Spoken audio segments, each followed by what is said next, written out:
And one of the areas that I've been looking at right now is cybersecurity. And here we have a $2 trillion threat that is growing to $6 trillion by, the generals of the U.S. Cyber Command and the chairman of the Joint Chiefs of Staff and all the cybersecurity experts saying this is a massive problem and we're at war and this is a war that we're losing. And the problem is that the victims and the soldiers both are you and me and our kids and our parents and our families and friends. They're going after soft targets. They're going after school systems and hospitals and utilities. And the solution, unfortunately, is that we all have to become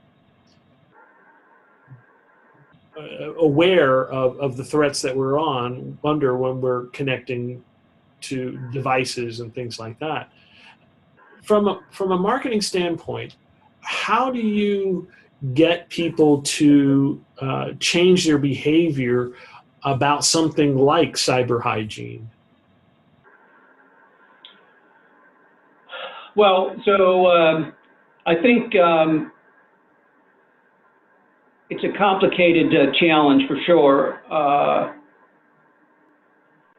I guess as I think about that, I go, one of my professors at Harvard Business School, Michael Beers, had this sort of algebraic conceptualization of change, what it takes to create change.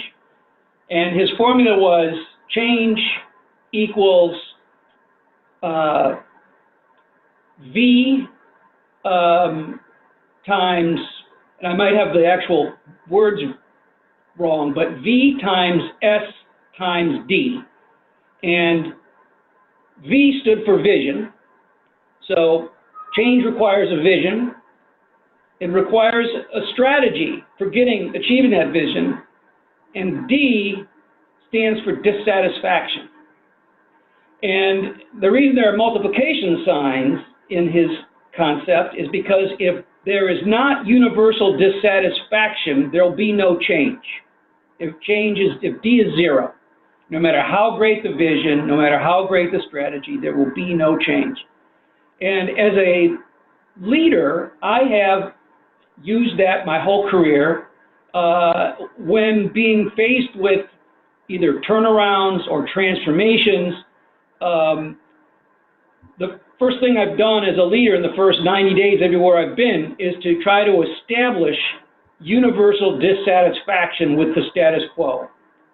And that is the first place you have to begin, because if not everybody is just instantly shares the same concern or fear that more learned, more enlightened people like yourself legitimately have, but folks just don't slow down enough to think about something like that in a way where it is menacing to them. And they've got in this little compartmentalized place. Oh yeah, that's something that happens to Citibank, or that's something that happens to the government or whatever. But and yeah, what's the worst that could happen? I guess I lose my identity. That would suck. But I don't. So I think that what you have is a society that has very highly variable levels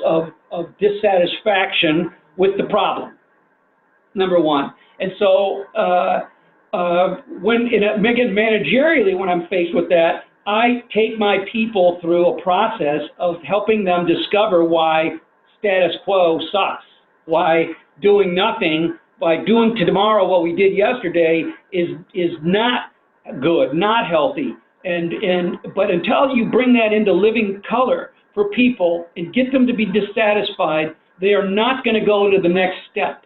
To say, well, what do you have in mind then? What is your vision then? Now I care. So what is the vision? How do I do it? So that on something like cybersecurity, I think establishing a more palpable, concrete form of what the threat represents to people would be where I would start. I would start there. What can I do to dramatize this, to make it appeal to the self-interests of the common person, the everyman out there? What can I do to create a sense of alarm among the everyman? Because in the absence of that, I was helping a firm, a medical cannabis company, and I was explaining to the CEO that until, and he was working on some policy change, trying to get some policy change at the government level and among legislators and so forth. And my assertion to him was, you cannot get policy change until you have it in the hearts of people. It has to be, when you look at all the policy change over the course of time, none of it was ever successfully invoked without the will of people, without people being able to connect to what it meant to them, right? And so the duty, I think, in this case of a marketer would be to focus on articulating the threat, making it real. Now, again, not falsely, not in some, a borrowed interest way, but in real terms, what is that threat, and why should every man care about it? That would be the first campaign I would put out there. And then I would, from there, start to layer on a communication plan and a policy plan or whatever else that dealt with it. But right now, you have a very narrow band of people who are in the know on what this represents. Other than the, it's like a kitchen table word that doesn't really bring with it much depth of meaning to a person. I don't think. That would be my hypothesis. And therefore, you need to work on building dissatisfaction, building out that D in order to create change. Now, that makes sense.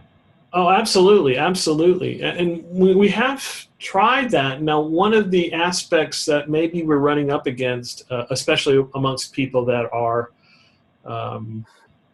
technologists or people that use technology a lot, and that's not necessarily technologists, but anybody that uses technology a lot, they get all these alerts and things like that, and that, we may be causing learned paralysis. I know that I'm being attacked. I know that people are trying to get at me, and I know that these big companies have been hacked. What chance do I have? And I'm just going to give up and just roll the dice. There's nothing I can do, or I just don't feel like there's a way I can. But one of the things, Sid, that people again, would be a hypothesis that I would seek to prove, is that I think that right now there is as much noise around cybersecurity damage. There's as much noise about messaging to people over what you can do to protect yourself at some price that I believe people have some mistrust over. I get something from Morgan Stanley that says, sign up for this and we'll protect you. I get something from somebody else, sign up for this and we'll protect you. But then I get some that say, sign up for this for $9.99 a month and I'll protect you. And then I start to wonder, like, is that are they real, right? So I think you've got a consumer who, trust is a very, very precious thing now. We know brand loyalty has been declining since World War II. Trust is in a very turbulent orbit itself, and being able to help people feel comfortable about the solutions, I think, is as much of a challenge as it is making them aware of the threat. Because right now, there are lots of people that are seeking to benefit on on the threat of cybersecurity, right? And I suppose they deserve to. Companies deserve to come up with solutions that really work. But I think people are again confused. How much protection do I need? Do I need to sign up for Norton and this and that? I think that again, you've got people. This is dizzying for the average American, for the average person, I think.